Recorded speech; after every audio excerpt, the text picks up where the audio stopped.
Hello. Back again. Oh.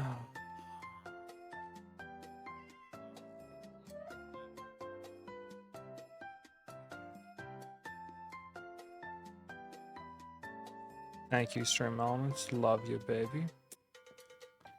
Whoa. That sure is bright.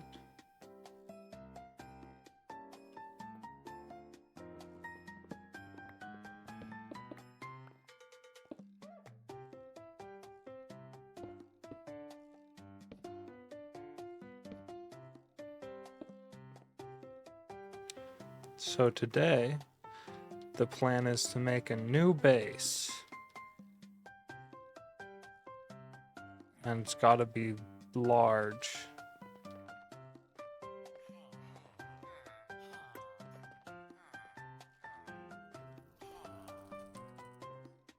This would be so large.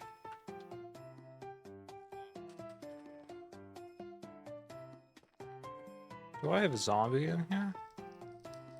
Yo! We got our first resident.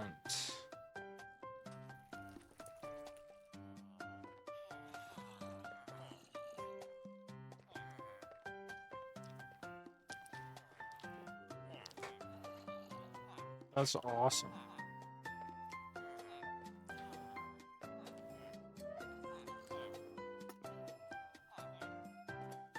Do do do do do do do do do do do do. Do do do do do do do do do do do do do do.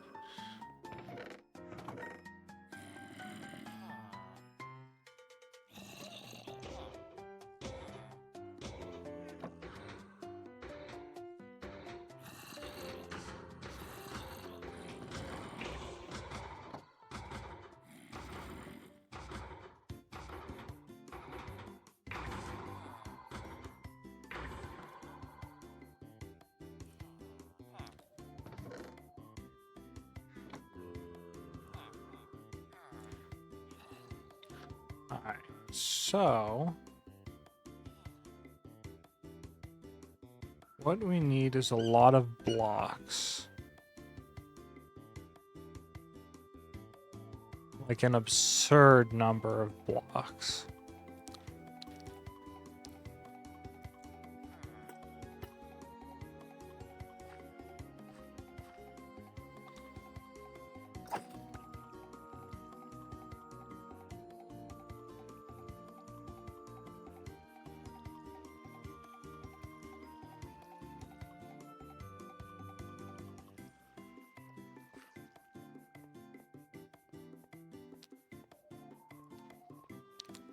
So let's get an absurd number of blocks.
Going to the mining dimension probably would be easier.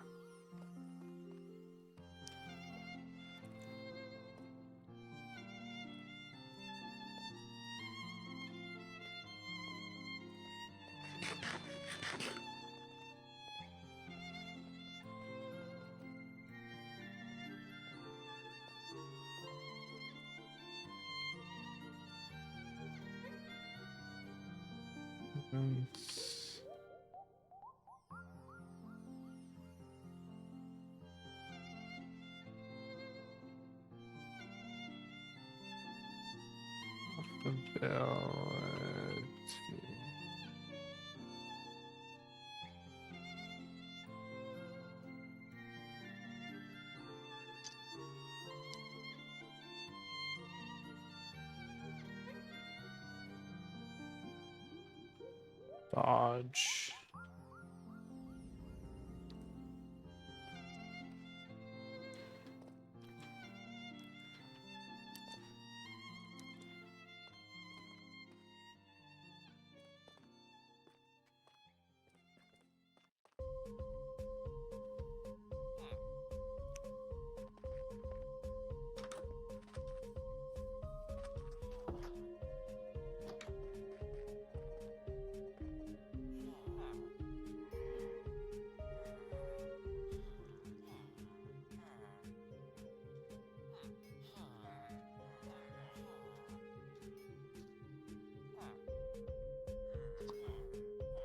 Let's go get terracotta.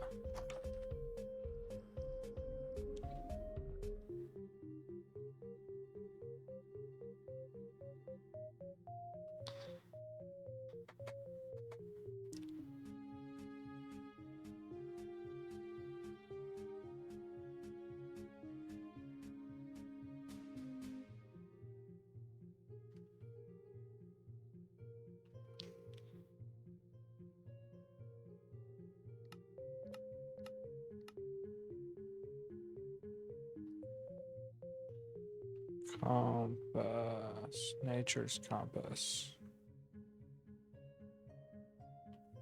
There.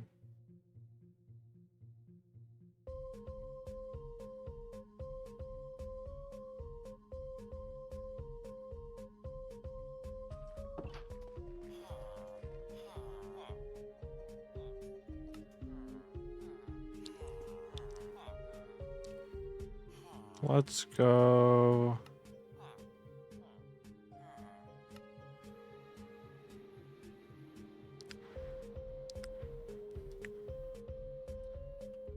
Badlands.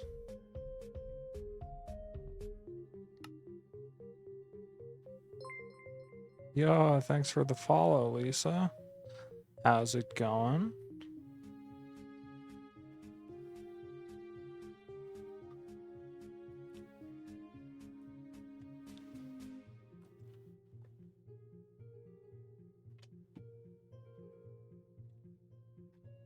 You don't have to answer if you don't want to.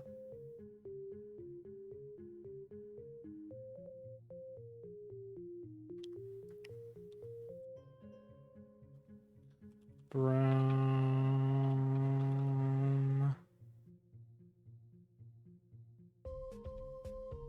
Blood extractor.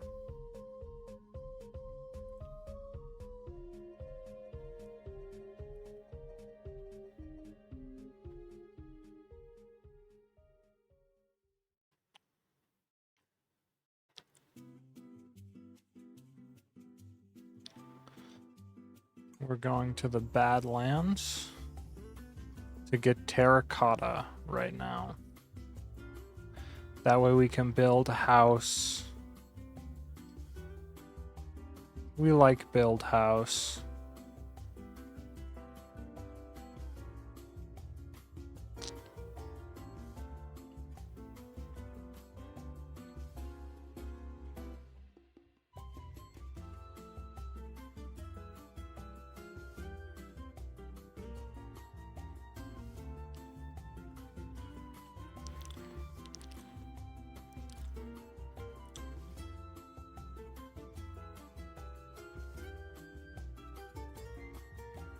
I think the jetpack is actually faster, but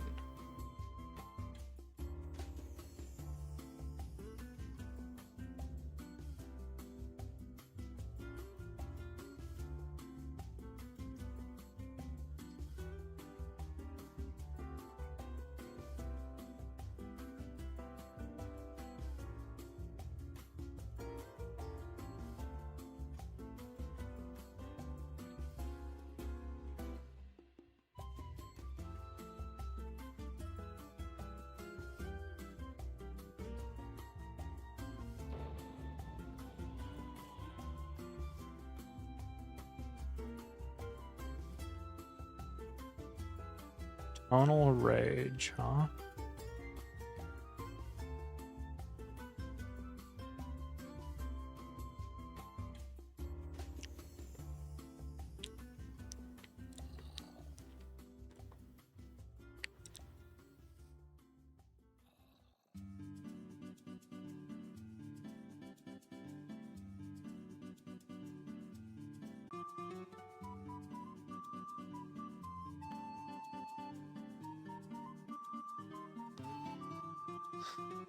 Where to find Terracotta in Minecraft?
Badlands.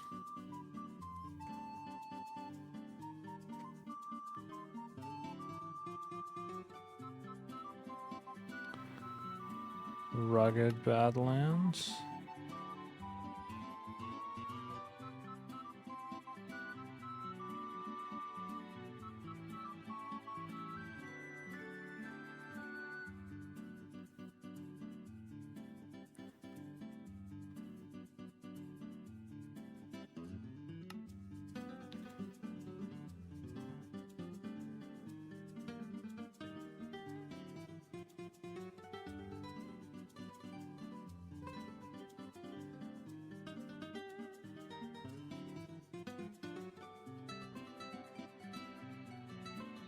Whatever, this will do.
Flawless Breach Gem.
Hmm.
Oh.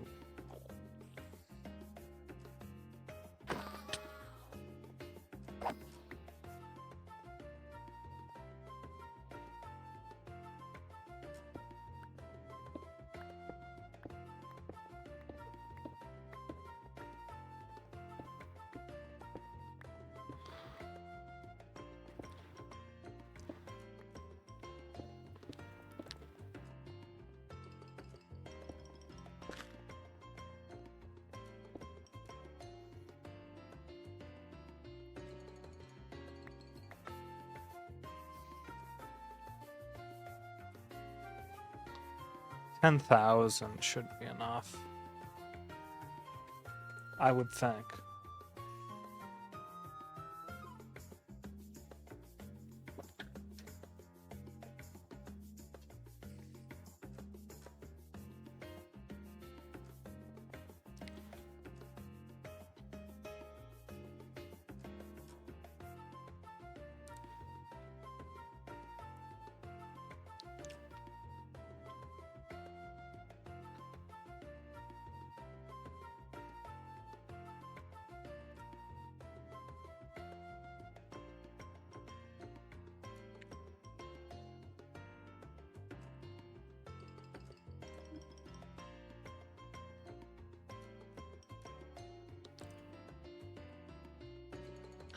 We want cyan.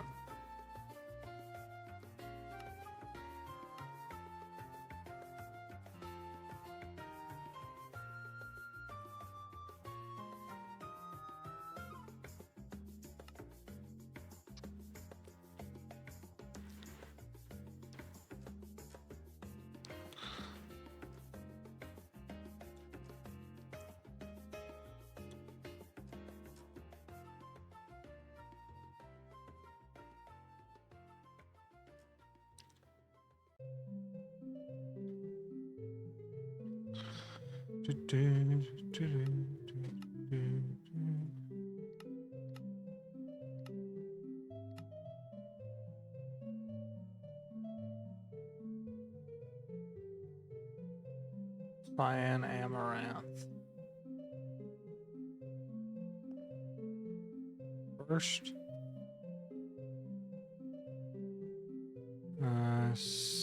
Synchronize JEI.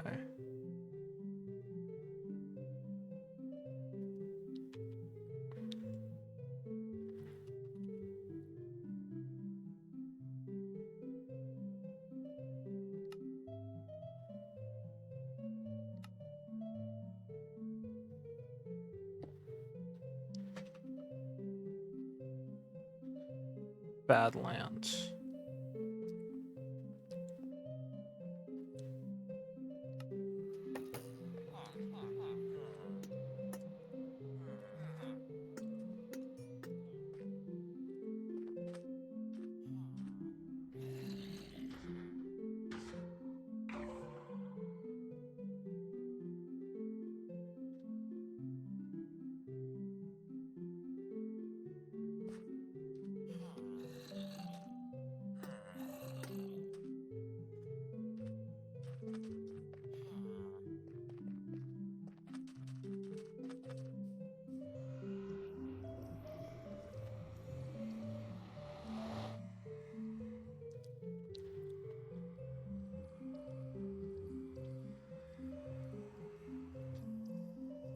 Cyan, amaranth,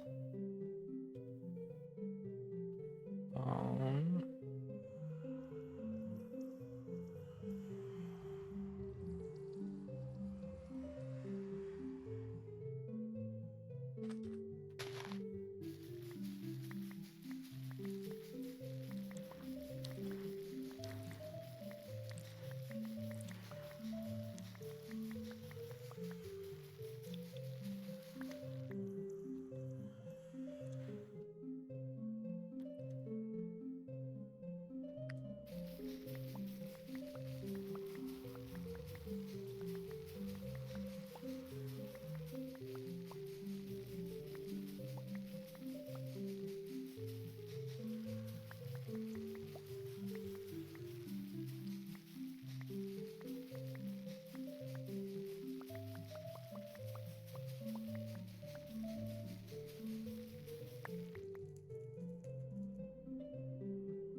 we're gonna want to make a flower farm.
So how's your day going?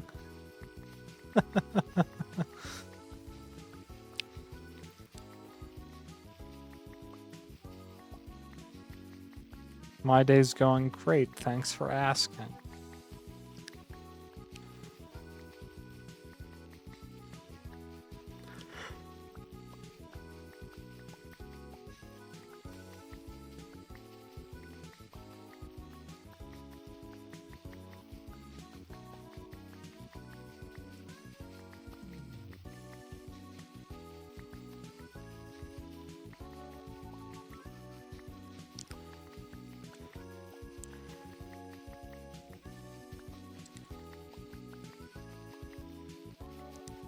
Alright, I'm bored.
I'm sure we'll need that bakeware at some point.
Do, do, do, do.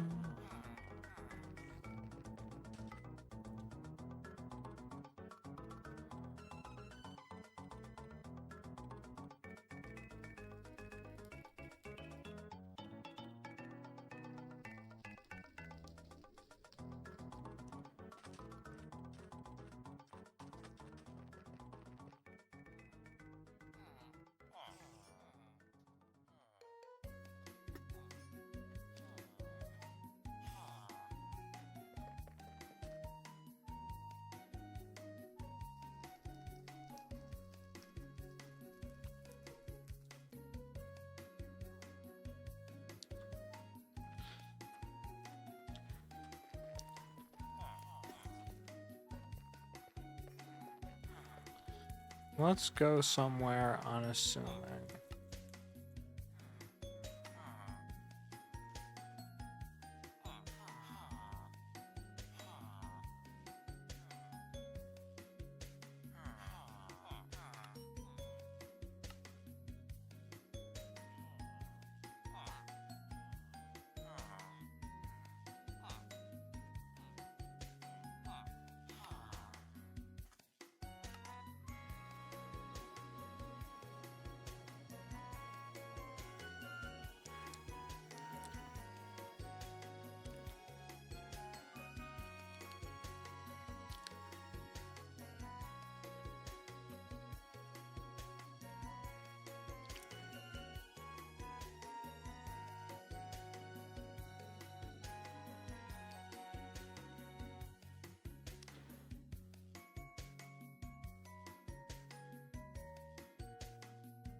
Let's make it a stack by a stack.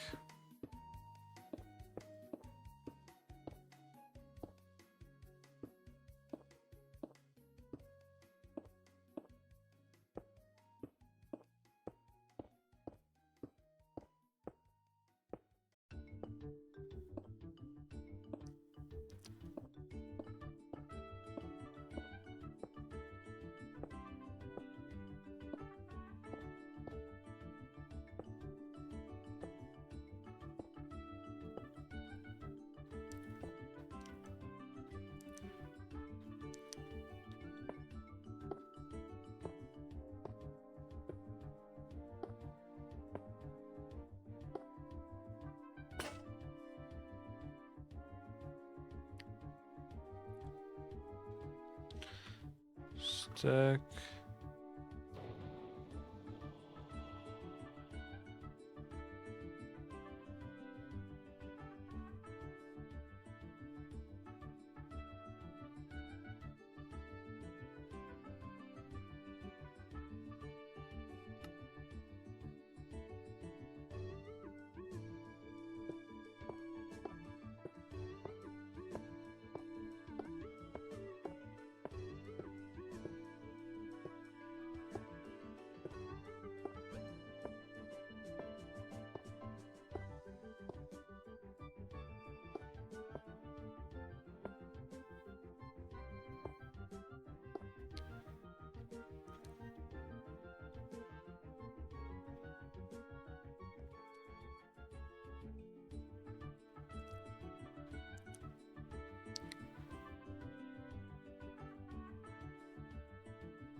Mega torch.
Cyan.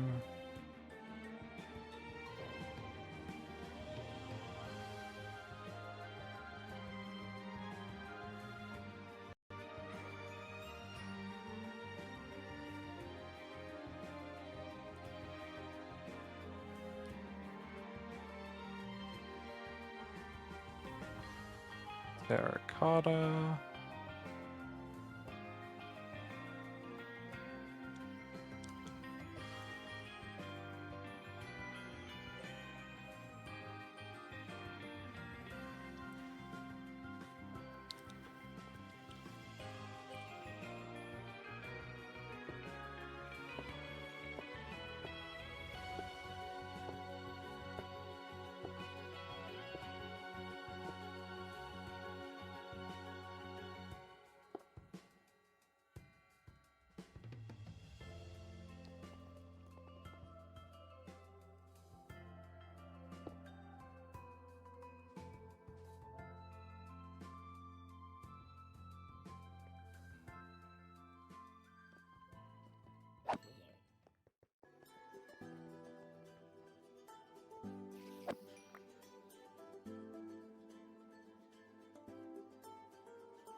Ah.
All right, now we get into power.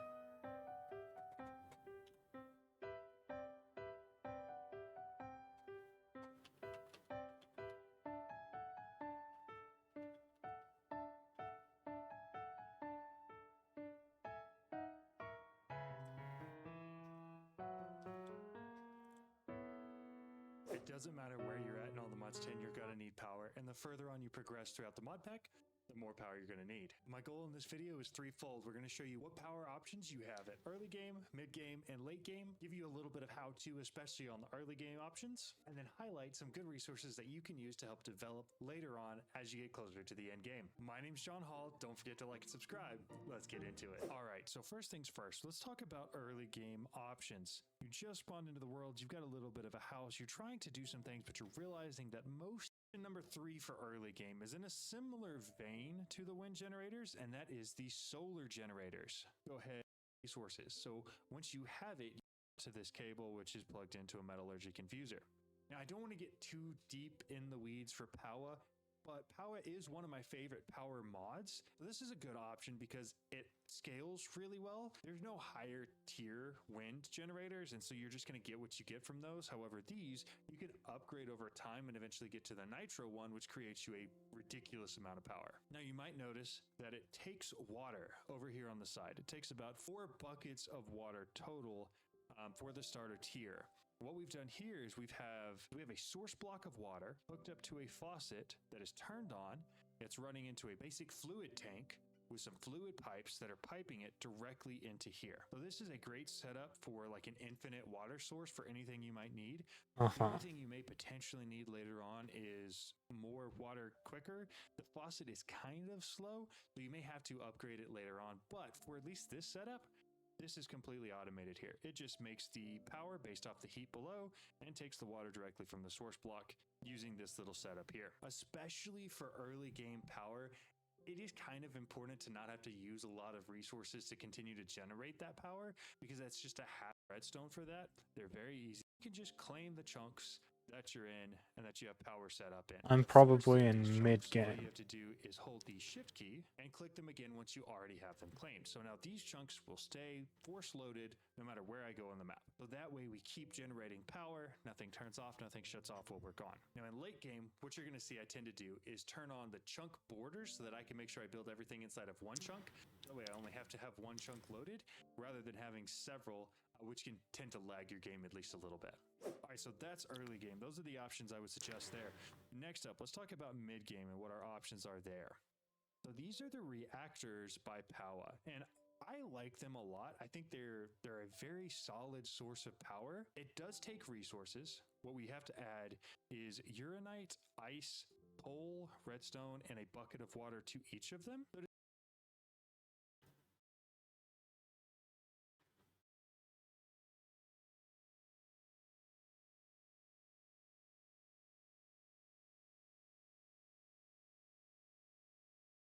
It's Bucket.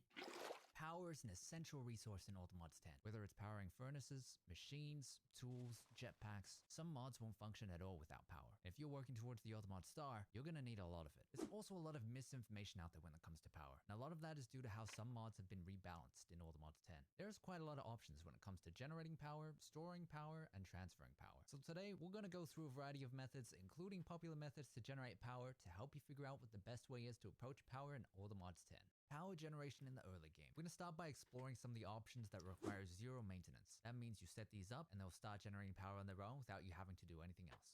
Thermal generators are from the mod Powa. These need a source of heat underneath and water piped into it. If you hover over a thermal generator in JEI and press U, you can find different heat sources that you can put underneath. The better sources of heat will generate more power. In addition, Powa has many different tiers to their blocks, which allow you to upgrade your blocks over time as you gain access to more resources and more power. With your first setup, it's usually easiest to have lava underneath, and you should be able to upgrade to a basic tier if you have the resources. This would generate 40 FE per tick. The hardened tier will then require you to get into the mod by using an energizing orb for the required materials. This will generate 75 FE per tick. This was quite a popular early game power generation method in the past. However, thermal generators were nerfed in version 2.29, and now they honestly kind of struggle in the early game. Generators from Mechanism. All that's required for these to function is the center of the turbine needs a clear view of the sky. Right now we're at a Y level of 5 and we're generating 60 FE per tick. However, these will generate more power the higher Y level you place them. At a Y level of 100, we're generating 140 FE per tick. The max height we can place these is a Y level of 315. At this level, we're generating 360 FE per tick. Now usually to generate power, your generator is going to require some kind of fuel. So basically we're looking for some kind of furnace. Only when we give it fuel, it's going to produce power. And just like for furnaces, a good fuel source that we can use is lava. So what are some good ways to get lava in the early game? Fluid drawers with dripping upgrades will generate lava over time. More dripping upgrades will generate more lava. When a hose pulley from Create is used on a source of lava that's greater than 10,000 blocks, it'll consider that source to be infinite. One of the easiest ways to do that is by using a lava lake in the nether. What we need to do is place down our hose pulley. To lower the hose, we can use a hand crank. If you've got engineer's goggles, the hose pulley should tell you that it considers this source to be infinite. Then all we need to do is pipe it into a dimensional tank. Make sure you have this area chunk loaded and we have infinite lava. Back to our generators. There are a number of different generators that will take lava as a fuel. Some notable ones are Generator Galore and Iron Furnaces, which on the surface they look pretty similar, but Iron Furnaces definitely pulls ahead in power generation in the early game. For example, a netherite generator from Generators Galore will generate 256 Fe per tick, whereas a netherite furnace from Iron Furnaces will generate 1000 Fe per tick, or 2000 Fe per tick with a speed upgrade. So with our lava source, how would we automate fueling our generators? First, we're going to have our furnace with a generator upgrade. On top, we're going to place a fluid tank from Ender.io and a fluid drawer on top of that with 3 dripping upgrades. On the fluid tank, we're going to configure the top side to pull and set the bottom side to push and pull. On the furnace, set the top side to fuel input. Turn on auto input and auto output. The sides you're going to use for power, you're going to need to set to output. So you can just set all of the other sides to output. Now we have to do some very specific things to make this work. First, we need to use a bucket to manually put some lava into the fluid tank. If the fluid tank ever goes empty, this whole thing will stop working. Now put a glass bottle in the top left slot. This is a slot for emptying containers, and we want to stop our buckets from going into there. Then throw an empty bucket in the top right slot. What should happen now is the bucket should fill with lava and automatically fuel our generator. Once the bucket's emptied in the generator, the bucket should go back to the fluid tank to get refilled and continue the cycle. Iron furnaces also have a speed upgrade, which will double the power production but also double fuel consumption. That being said, a fluid drawer can support at most a netherite furnace without a speed upgrade. Past this point, we're going to need a method that's going to be able to generate lava quicker, and so we can switch to our Create setup. This can support our furnace all the way to unobtainium with a speed upgrade. In fact, it's good enough to be able to support several of these. So with iron furnaces using lava as a fuel source, with speed upgrades, here's how much power you'd be making. Although power isn't as strong in the early game, it's much better later on. The Nitro Thermal Generator is the highest tier, and with Soul Lava underneath, will generate almost 16,000 Fe per tick. And just so we can make some comparisons, the Nitro Magmator, which takes lava as a fluid, will generate 10,000 Fe per tick. But the Nitro Furnator, which takes lava buckets, will generate 20,000 Fe per tick. Unfortunately though, it looks like our previous setup with lava buckets won't work as nicely with the Furnator. So instead we'd have to set the bottom of the fluid tank to push, and have something pipe the buckets back to our fluid tank with the filter set to buckets only. Or use something like Super Factory Manager. A Nitro solar panel will actually make 50,000 Fe per tick. Obviously, the limitation for these is the sun, but if you really wanted to, you could automate an Ars ritual to make it permanently daytime. Iron Furnaces also has the Rainbow Furnace. If you have one of each kind of furnace, not including all the Modium, Vibranium, and Unobtainium, if all of these are working as generators and their buffers aren't full, the Rainbow Furnace would generate an extra 50,000 Fe per tick, meaning it'll generate 52,000 Fe per tick on its own, or 54,000 Fe per tick with a speed upgrade. Just an FYI, a lot of people seem to have trouble getting this to work. So just remember, you can only have one Rainbow Furnace, and all of your other furnaces need to have generator upgrades, and they need to be constantly producing energy. That means their buffers can't be full. So if you have to, you can guarantee this by using energy trash cans to void the power from all the other furnaces. Rainbow Furnace is also a good option because you have to craft one at some point anyway, as it's a component of the ATM Star. A full-size basic reactor from Extreme Reactors will produce a similar amount at about 53,000 Fe per tick. The reactor itself is not that expensive to make. I'd only put it as a mid-game power source because it requires a constant supply of uranium. This is another good one to do because you will need to progress through Extreme Reactors to get Insanite for the ATM Star. Now this is one of those methods that I don't expect to remain this way forever. Gas burning generators from Mechanism. To craft these, you'll need to have started Mechanism, as they do require refined obsidian. But honestly, that's really not a big ask, especially for water. These run on ethene. And so to produce ethene, here's what our starter setup would look like. So we have our source of water, an electrolytic separator to make hydrogen. We're also using SNAD on a redstone clock to grow cactus. I have this clock on its default at 10 ticks. The cactus we grow is going to be crushed into biofuel. A pressurized reaction chamber will turn hydrogen, water, and biofuel into ethene for our gas burning generator. So here, none of our machines are upgraded. Off the bat, we're making over 500 Fe per tick. But how the gas burning generator works is the more this internal buffer fills, the more Fe per tick it will generate. And with this setup alone, it's slowly getting better over time. So our setup here will top out at 11,000 Fe per tick. When the gas burning generator is filled, it will produce 72,000 Fe per tick. So what happens if we upgrade our setup? So now I have everything fitted with speed upgrades and energy upgrades. The crusher I've upgraded to an ultimate crushing factory. 3 cacti on SNAD with a 10-tick redstone clock can support 2 pressurized reaction chambers. And our 2 pressurized reaction chambers can support 5 gas burning generators. And do note that 5 gas burning generators is optimal. This setup won't be able to keep our generators filled if we add a 6th generator. And so adding a 6th generator will only give us about a 15,000 Fe per tick increase. And so with 5 gas burning generators, we're making about 361,000 FE per tick. And to top that all off, this setup is fully self-sustaining. We will have to give these machines some power to get them started, but other than that, it completely fuels itself. Now we're starting to approach the late game, the big power generators. The best of generator galore is the Nether Star generator. By itself, it only produces 4,000 FE per tick, but generator galore allows you to craft multiple generators together as a compressed variant. And so the maximum is going to be a 64x Nether Star generator, which will produce about 262,000 FE per tick. This will consume a Nether Star every 2 minutes to stay running. On top of that, the 64x Nether Star generator is also an ATM star component, which means regardless, you will have to craft one anyway. Power also has reactors. In All the Mods 10, although thermal generators were nerfed, power reactors were actually buffed. The highest tier, the Nitro reactor, will generate 500,000 FE per tick. To build it, you're going to need 36 Nitro reactor blocks. When you place a block, the reactor will literally build itself. For this to run, you'll need to fuel it with uraninite. But to be able to maximize energy production, you'll need to provide it with coal, redstone, and some kind of coolant. You can hover over the reactor and press U to find out all the different solid coolants, dry ice being the best one. You also need to provide it with water. However, you don't actually have to provide a constant supply. For whatever reason, all you need to do is add 1 bucket of water. The mycelial generator from Industrial Foregoing functions kind of like the rainbow furnace from earlier. It'll only work when all of the required generators are working around it. You need to also need the reactor and press U to find out all the different solid. Let's make a reactor.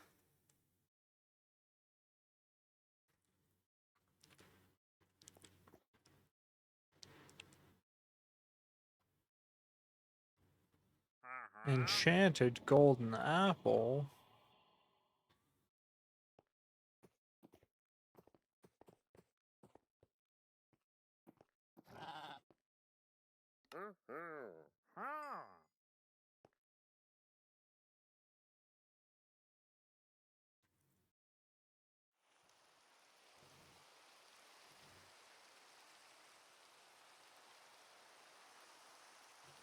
Reactor.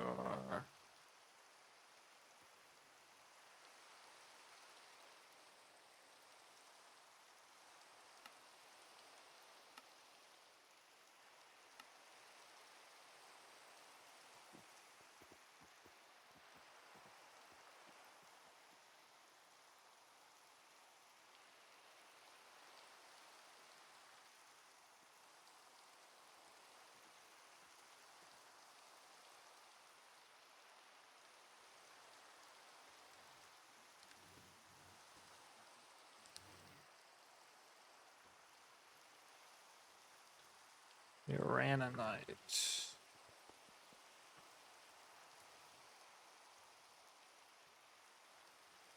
Waystone.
We'll just get a bunch of this uraninite.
Starter.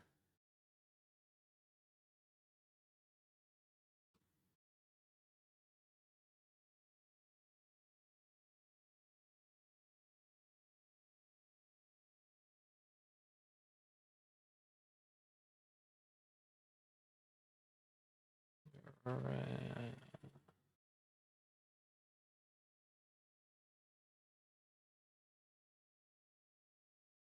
Oh, this is raw Uraninite.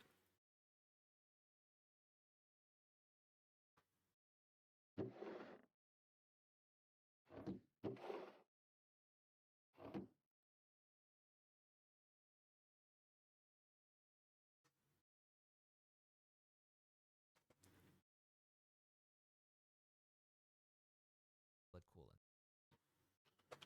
Furnace. Set up all the mods.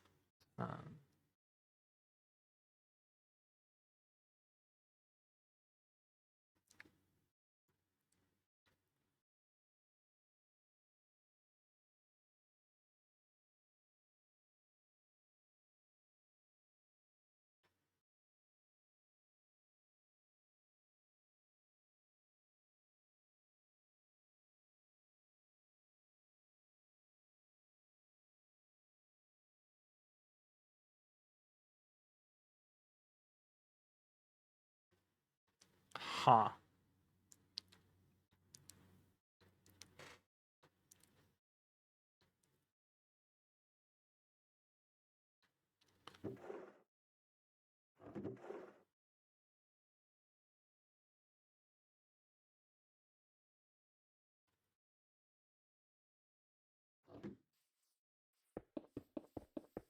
I'm gonna need more coal.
Coal. We've got plenty of coal now.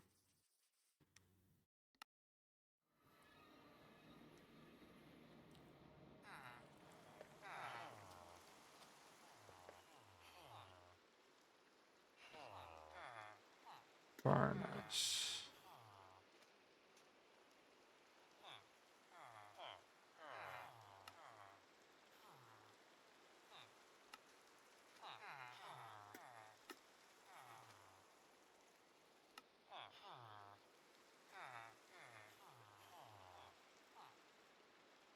Obsidian furnace. We need emerald furnace. Obsidian furnace. Another netherite furnace.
Tech.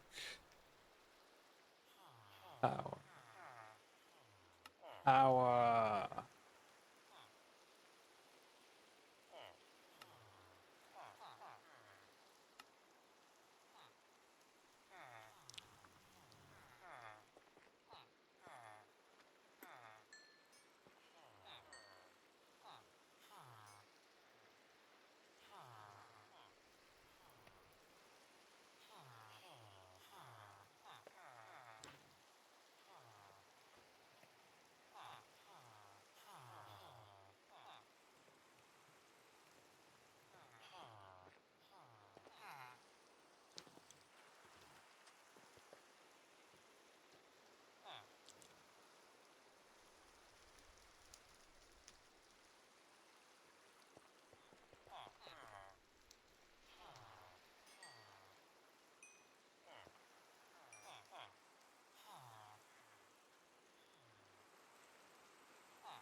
All the mods and gold farm.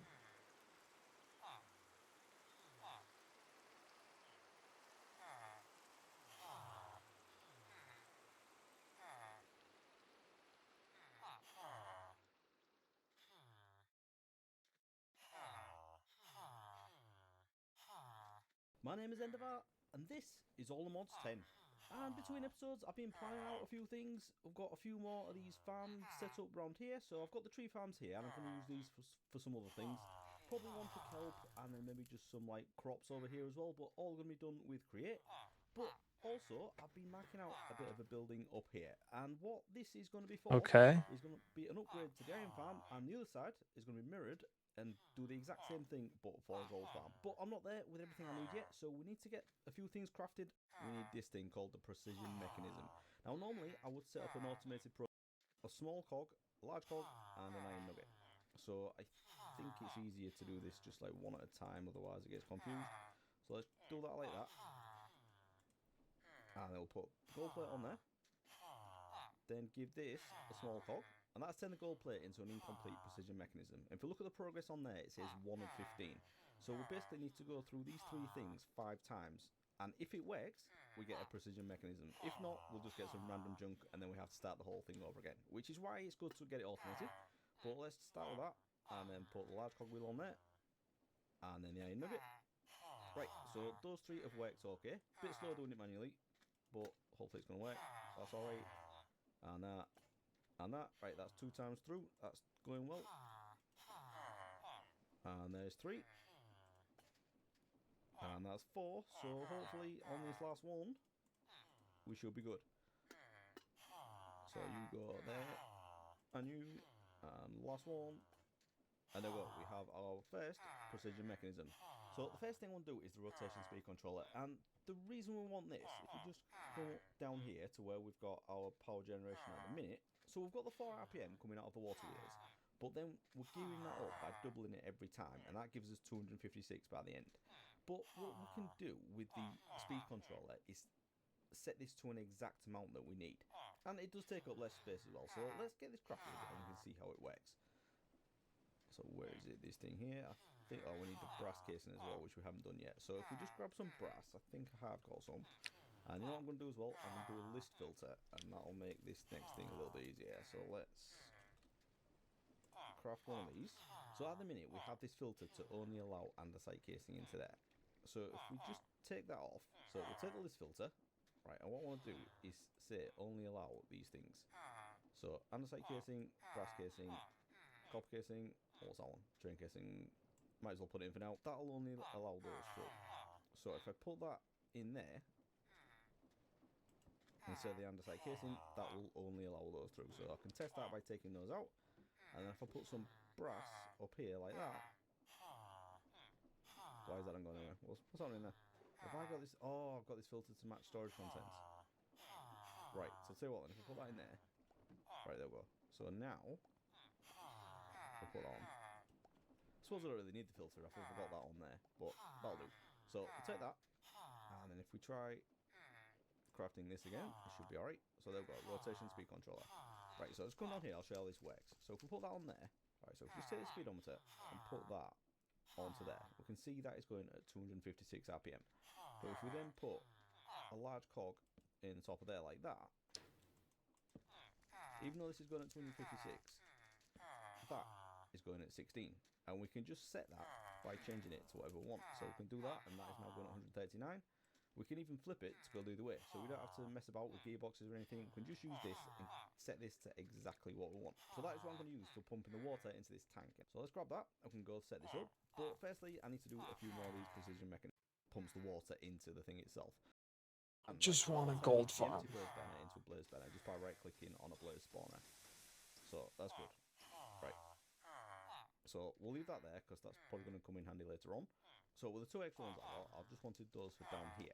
So what we can do with this now is use these to make alloys. So for example, if we want to make brass, we can put copper and zinc in there, and then as long as we power this blaze burner, so that basically just means give it a fuel, like it can be wood or lava.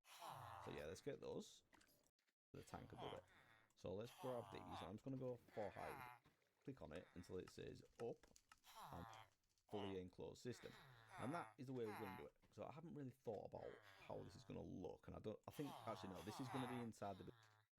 The heat is not good because we haven't powered these yet, and then the water is 0 because we need to start pumping water into this. And this is what I need the variable speed controller for. So let's finish this off. So I'll get some shafts. I'm going to put that. I mean, I might need to move this, but let's just show you how this works first. So that is how this looks when you put a shaft on the end of it. What we're then going to do is take a variable speed controller and put that on there. In fact, I might take this down one. Let me just show you the basics of it, and I'll tidy this up in a minute. So we're going to put a cog on there, and I think I'm going to need to set this to 80. And then we are going to need a couple of gearboxes to get this the right way around. So this is going to be a real janky setup for now. But I think, so what, let's just pick this up completely and can put it over here, and I can move it and get it nice and tidy. So take a cog there, put a shaft on top of it. So that'll be. I'm understanding this so far. I might actually need 2 of the pumps, but we can see how this goes. So I'll put that there, and then just wire this up with the pipes. And if we put a sink down there, that will do its thing. What we could do if we just take some lava now, and now I have a lot more of this, I don't have to worry about wasting this. I can put that in there. You can see that the heat does go up a little bit. No, I can't take it out of there, can I? Right, I put that in there, the heat has gone up a little bit, but you can see the water is still not doing anything. And the reason for that is this isn't doing anything yet. So we need to get some water in manually, and then it'll kick in and start powering itself. So the way we're going to do that is by using a crank to get it started. So we'll take that, and we should be able to do this with a large cog. Stick that on there, and if we get that going, the boiler should kick in and start doing that itself. So have a look at that. The water is going in, but not really fast enough. So I think we are going to need another pump, and we'll put another sink down there, and then that should provide enough water to get this up to a level 9. We are going to need to power all of these as well for that to be a level 9. So I'll get that finished off, I'll get the other sink in, get the pump done, and tidy this up while I'm at it, and then we can get the rest of this finished off as well. Right, so I've got that tidied up a little bit, and I started using my brain and realised that I do actually only need 1 pump. I had it in my head for some reason, I needed to set it to 80 and 2 pumps would work great, and it did, but isn't it really obvious that if I just had 1 pump and speeded it up, that would work as well? So that's what I've done there. I've set that to 192, I've got 1 pump going, and that, you put them on any side that you want, but we'll do that like that. Now, that is only doing 14,000, and that is because I've got 10 of the steam engines, including that one, on a level 9 boiler. So the rule of thumb is really, whatever level boiler you've got, have that many steam engines on it. But it doesn't really matter to me that much, because I'm going to be using way less than you actually need. I don't mind if these are a little bit less. So what I'm going to do is put all these on here like this, and then we can link them all together and get the maximum amount out of it. So let me do that one. Just put them down here. Those are all linked together now. So all we need to do is put some chain drives on the side of here, and that'll basically link all of these 9 together, and we can send that wherever we need it. So I think that's looking pretty good so far. We've got that up and running. We just need to get the lava into there automatically, and then we can start using it really. So let me get that sorted, and I'll explain how it all works. Right, so that was a little bit of an ordeal, but I think I'm happy with how this is working now. So I've moved this around quite a little bit, and I've compacted it as much as I can, and that's mainly because where I was going to put the mechanical arm was here, but for some reason I'd built this too long and it ended up over here. So anyway, got everything in now, and I should probably get the mechanical arm in first before I explain it, but let's just have a quick look at where the rotational power is coming from. So firstly, we're not using the ones on the top, we're still using this around the side that we've got for doing the water, and I've just run a shaft along here with a few gearboxes to move things around. This cog here on there, filled up on for an empty bucket. So the water's done. Okay, but how are you making a gold farm? I can put some blocks on. Need 3 of those. I'm not and then going from the top straight down to the bottom, and the bottom one's at the back. It'll just connect them all up together. So what I can do here, if we just take the andesite alloy and do that, it'll put them in all of the ones that are connected. So I don't know if I can take them back out now. Yeah, so if we just do that all the way around, like that, that's all of them done.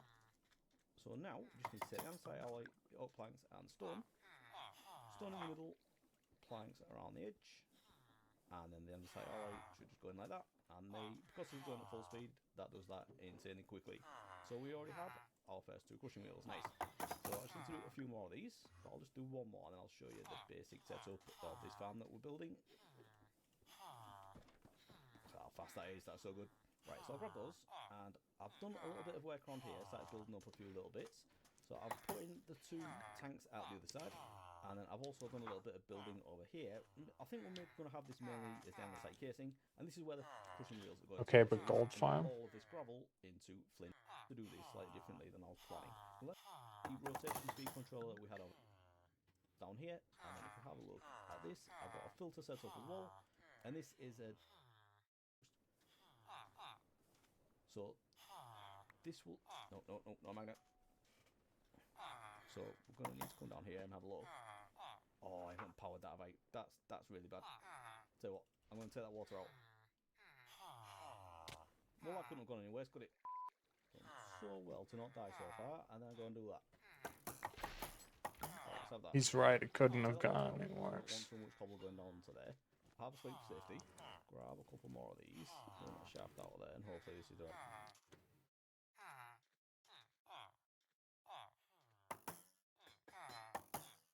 Hey guys, and welcome to another video.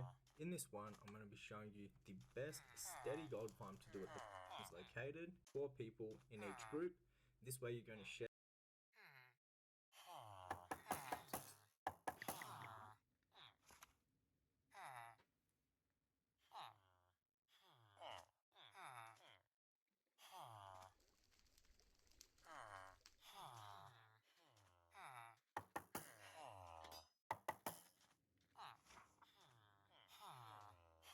Is the occultism max tier minor?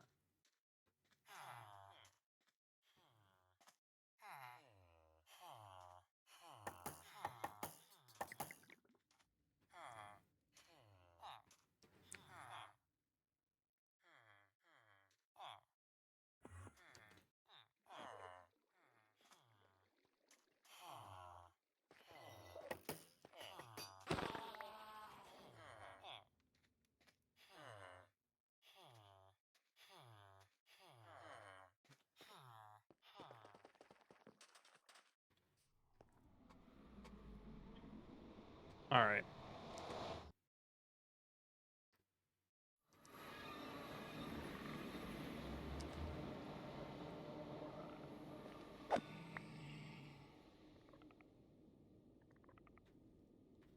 Well, that went better than expected.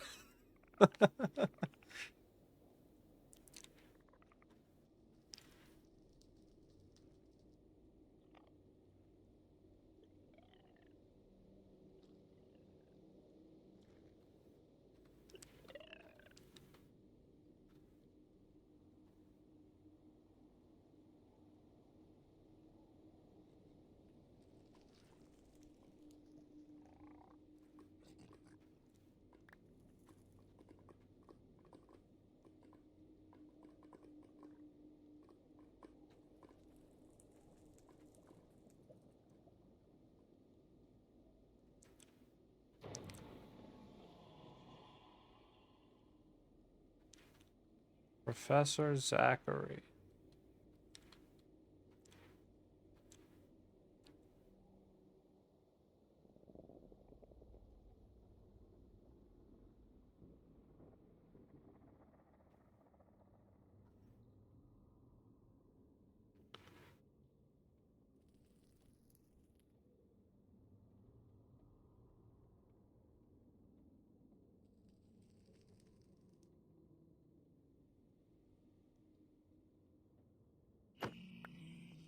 I want zombie pigmen.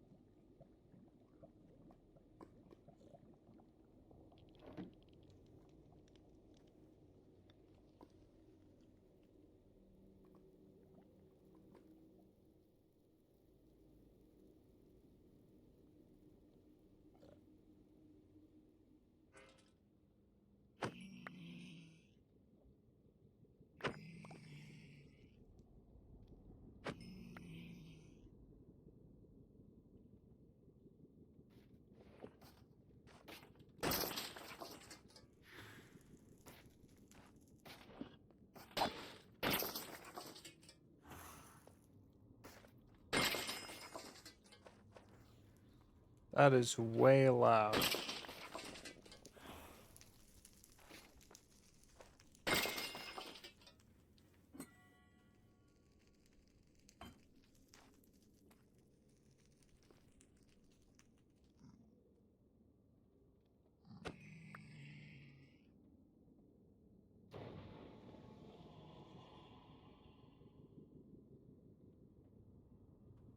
Zombie.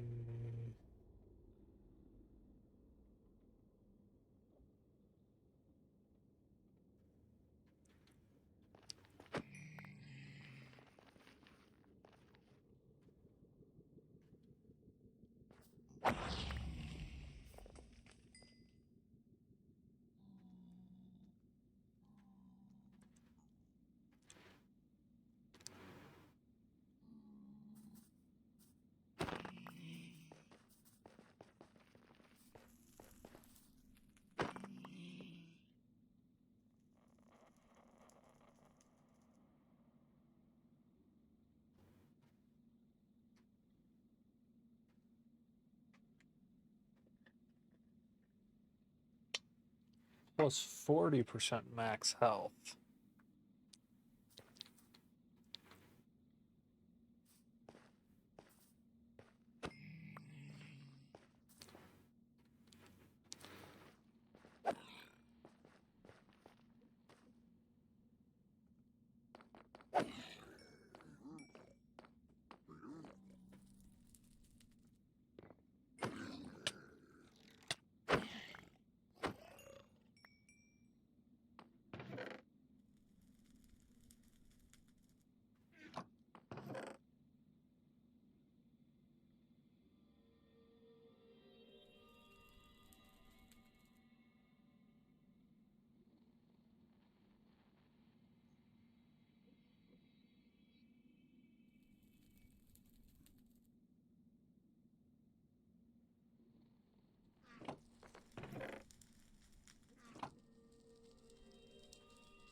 Hello, LA.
That's a high level of protection.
I want the spawn egg.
I think there's a 5% chance.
Okay.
Bouncy.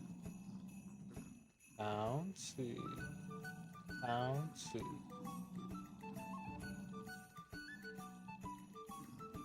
Bouncy.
Okay. Auto crafter, extra storage.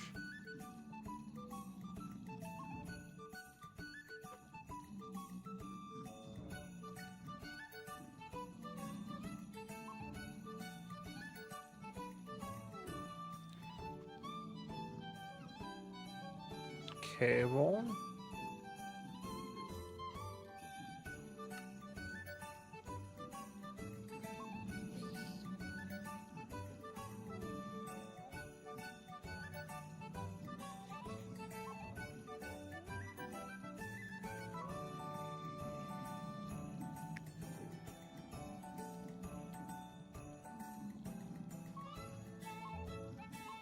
Find storage.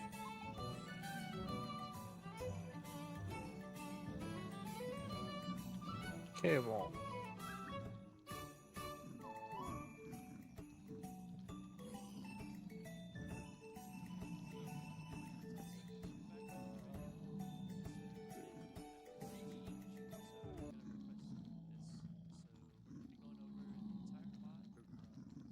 We're gonna go over the basic materials, the discs and basic systems that you need for the mod, and a sort of mismatched cave of storage solutions that I've built down there. So Now today I will be covering one of the easiest storage mods to get into in just about any mod pack that you might encounter. And that mod is none other than Refine Setup. Now some things to note, you can actually connect this with cables instead. So if you're wanting to move this around your base and you want this all disconnected from each other, you can definitely do that using the Refine Storage cables. And now while we're also on the topic of cables, we might as well talk about the wrench and how to cover and facade the cables.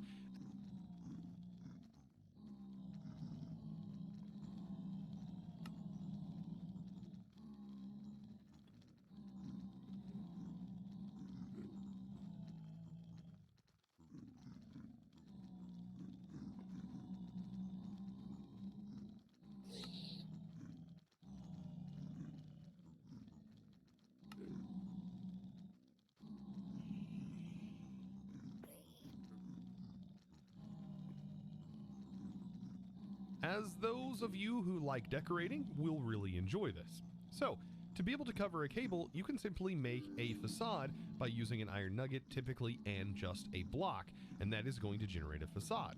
And this is going to allow us to cover these cables. And you'll see it covers like this and places a little blocker right here. And so if I was to place a cable on the side of this, notice this is also another way of separating the cables from one another. But that may not be something you want to do. You actually might want a pass-through.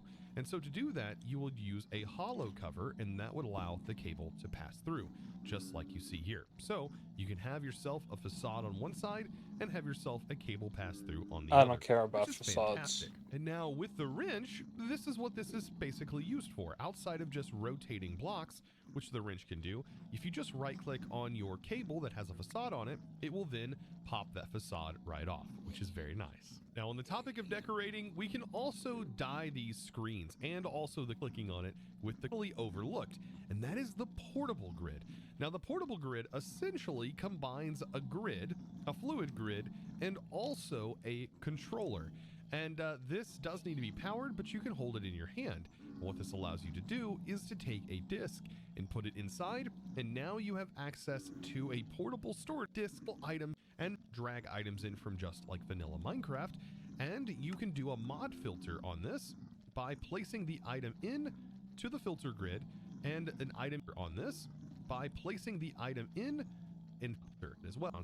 And decoration out of the way, we can really start to talk about the more advanced parts, and that is getting items and fluids from one location to another, or just into our storage using Refined Storage. Now this is going to involve our external storage from Refined Storage, our importer, an exporter, a constructor, and a deconstructor in this section. And for this, I would like to call this Refined Storage's I/O. So one of the first ones I definitely want to cover is a way to extend storages outside of Refined Storage itself. And to do this, you will use an external storage. So if you had any sort of inventory, and that includes controllers for things like functional storage or storage drawers, you can attach yourself an external storage to that inventory to read its contents. And that is... Now today, I'm going to be covering some of the changes that you need to know about now that Refined Storage 2 is officially out. To extend storages outside of Refined Storage itself. And to do this, you will use an external storage. So if you had any sort of inventory, and that includes controllers for things like functional storage or storage drawers, you can attach yourself an external storage to that inventory to read its contents. And that is going to allow you to access them. So inside of here, I, for example, do not have a bunch of fish barrels. So let's go ahead and place down that external storage onto this barrel. And when I put fish barrels into here, I should now be able to see and access those fish barrels. And you can see I just pulled it out and placed it in. But if I place it back in, remember from earlier, notice how those did not go back into storage. That's because they actually went into this disk. So if I wanted to make sure this barrel filled up first, all I would have to do is make sure its priority is set higher. And so if I was to now take the fish barrels out, and if I was to place them in here, and then also pull them back out and place them back in, we're going to notice that they go in here every time. So that is a great demonstration of how that priority system works and how you might want to use the priority system, especially if you're connecting it to a drawer system. Now, next on the list is the importer. Now, something to note between the importer and the exporter. If you look at them closely, when they are laid down, you'll notice this looks very similar to a hopper. And so when connected, you'll notice that this is the top half of a hopper. So think of these as a hopper. An importer is always looking from the perspective of the network itself. So in that case, if you say, I want to import something, that means you want to import it into your network. Not import it out of your network, import it into your network. It'll help you kind of keep track of what export and import means when you have context to where it's referring to. If you forget that, you can always look at this as it is basically a hopper shape. So with that in mind, if I was to place, for example, the importer on the side of this barrel, I can then start to place fish barrels into here, and we're going to notice those are disappearing. That's because this importer is in to start to dwell a certain place right here. We'll notice, touch, there's also ones that can do fortune. So you can have fortune 3 inside of this deconstructor that is going to break the blocks or ore with fortune. And a great example of that is with our diamonds. So if I have some diamond ore, which I have right here, and I construct diamond ore, and I have this only break diamond ore, then if we go ahead and break this, we're going to notice with that fortune upgrade that we're going to start to see diamonds increasing in here. And this is a great solution for automatically ore processing things like diamond. Now that one feature alone is amazing and basically gives you possibilities for automating things like Botania and many other mods. So now that I've demonstrated and shown you how the importer and exporters work and the constructors and deconstructors, let's talk about a redstone component that is very important to this mod. And that is going to be the detector. So the way a detector works is it can read the inventory of your actual refined storage network. And so what you can do is you can have it emit redstone signals based off of those parameters. So if we have, let's say 64 stone in here, and I place the stone in, I can then have this set to, for example, 64. And it does nothing at first until we start changing the mode. So emit a signal when on the amount. So right now, on its current setting, I have it set to 64. This should turn on when I put the 64 stone in. And you can see right here it is. And if I grab a redstone component, we'll be able to see that it is emitting a strong redstone signal. Now, if I was to change this, for example, this is emit a signal when above the amount, we can see that at 64, if that is setting in there and there's 64 in here, it's not above the mount. So if I add some stone, just one stone over, then it should emit a redstone signal, just like you see. And then, of course, there is the emit signal when under the amount, which is very, very useful. And so if I pull out, for example, 32 out of here, there's no longer 64 in there, and this is now sending a redstone signal. So this is super useful, very, very useful for automating things and turning on your exporters and importers. And this will be especially useful whenever we get into auto crafting. Now, in line with I/O with refined storage, there is also interfaces. Now, interfaces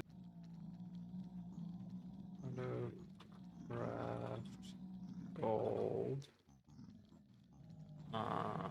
Autocraft gold in Aldermod 10.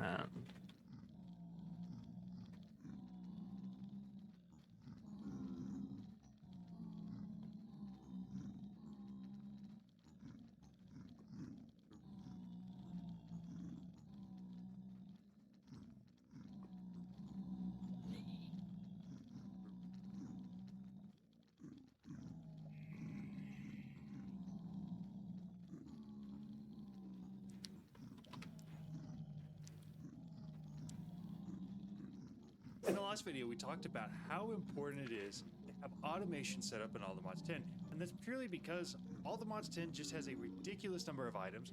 Most of the crafts that you need to get to good items take a ridiculous number of crafts, and so that can be incredibly time-consuming and difficult to actually get to the items that you want, unless you have automation and auto crafting set up. So in the last video, we talked about automation. In this video, we're going to talk about auto crafting. We're going to be using AE2 for this auto crafting setup because refined storage is not currently in all the mods 10. And we also aren't necessarily using the top tier items. This is more of a mid-game setup that you can take and use the exact setup with better, more advanced items to create better, faster auto crafting. I hope this video helps you. I hope you guys enjoy it. Don't forget to like and subscribe. Let's get into it.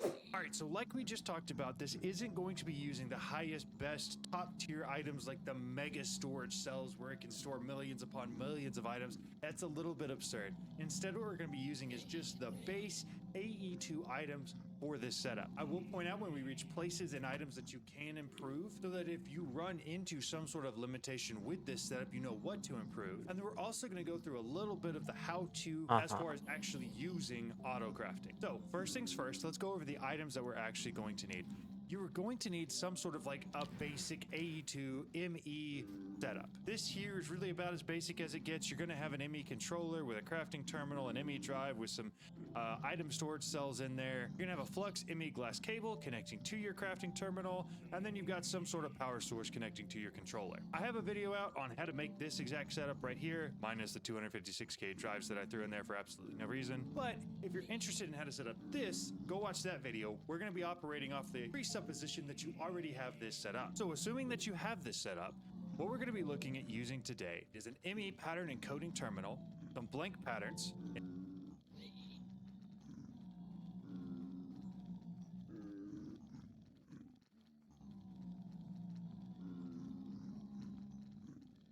in there, and this is now sending a redstone signal. So this is super useful, very, very useful for automating things and turning on your exporters and importers. And this will be especially useful whenever we get into auto crafting.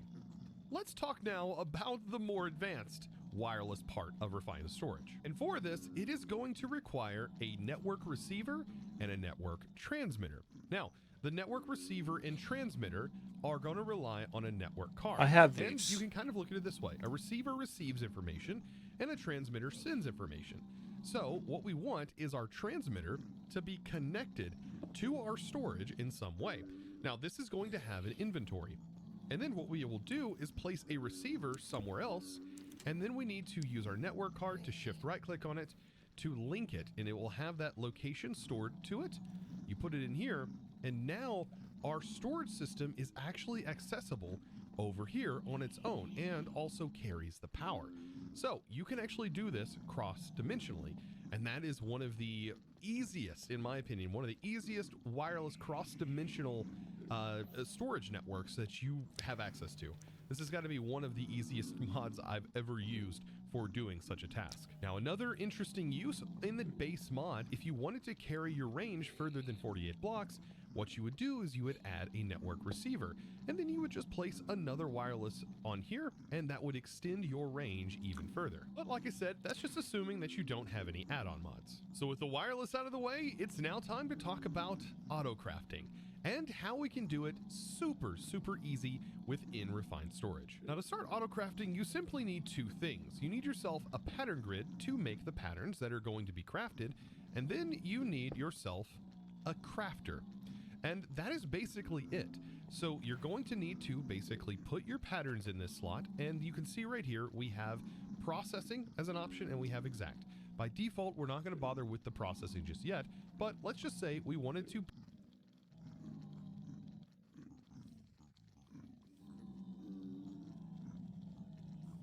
I want to take gold nuggets out of here and put them in a drawer.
be able to craft a bunch of crafting.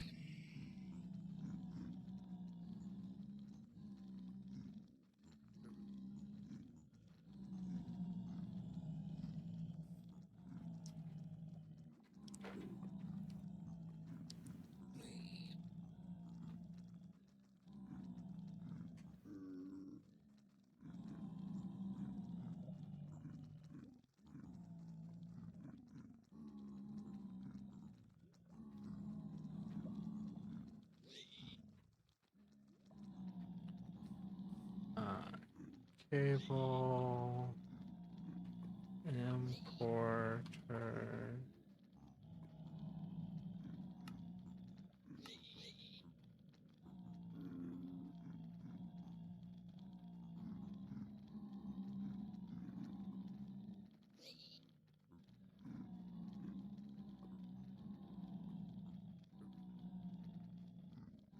Extend storage units, and that is going to allow you to access them. So to read its contents, functional storage or storage drawers, you can attach yourself an external storage to that inventory to read its contents, and that is going to allow you to External storage.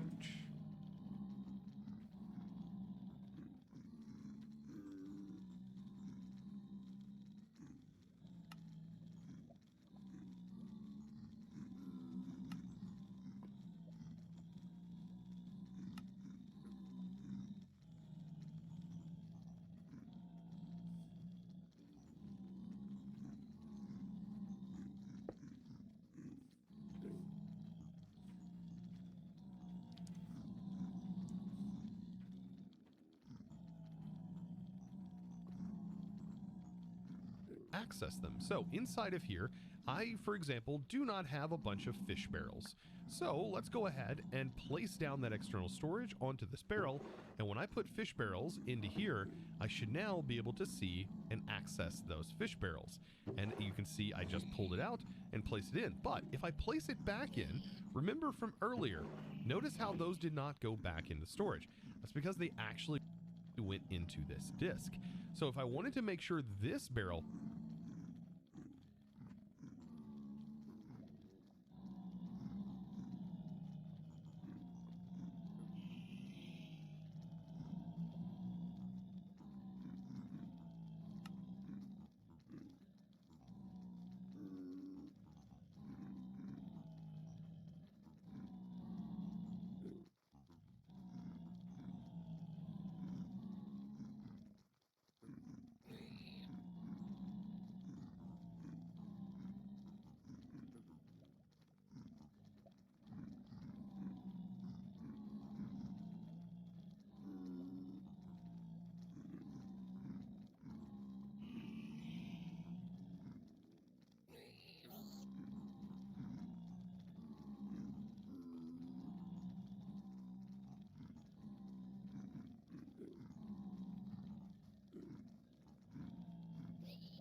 I am back.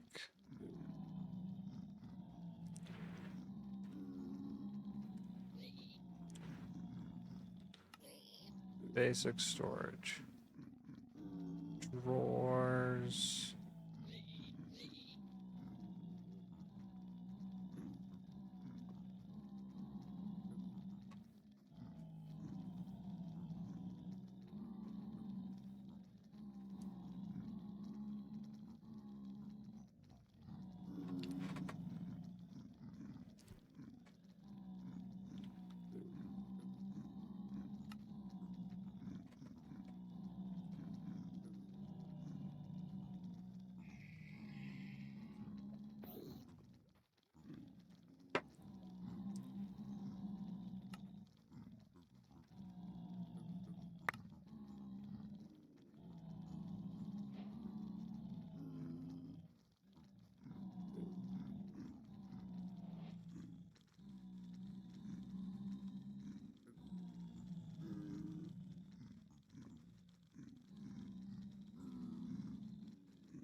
Huh.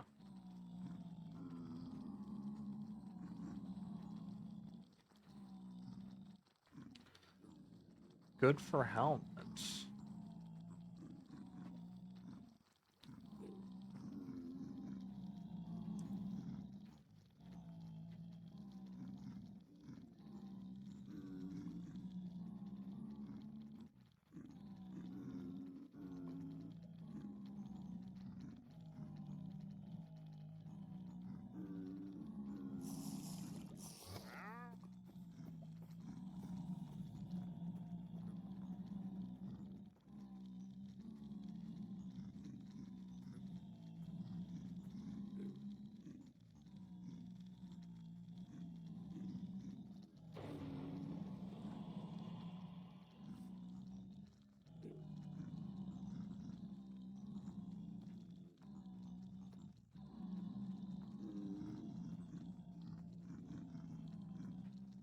Beaver harvest. Gulk affinity.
This should shrink down to about 1k gold.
And we should be good on gold for a bit.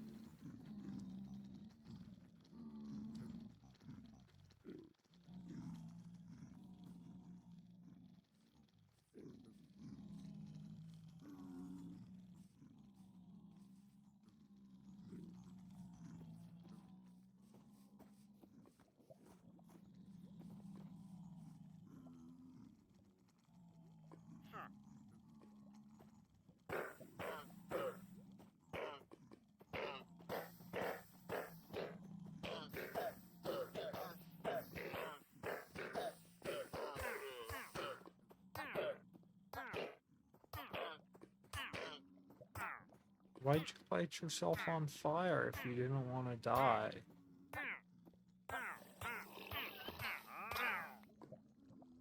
Oh, brother, this guy stinks.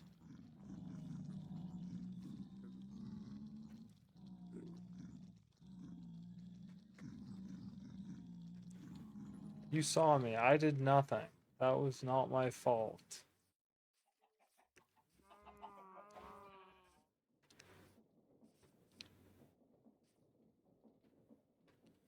I didn't do nothing, officer.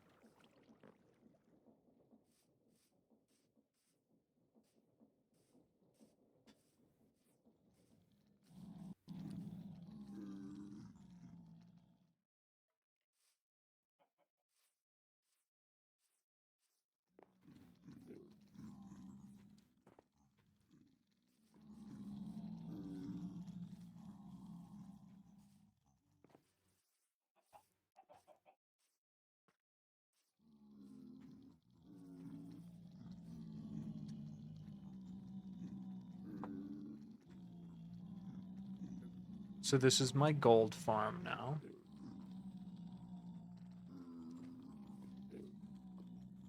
And we have it.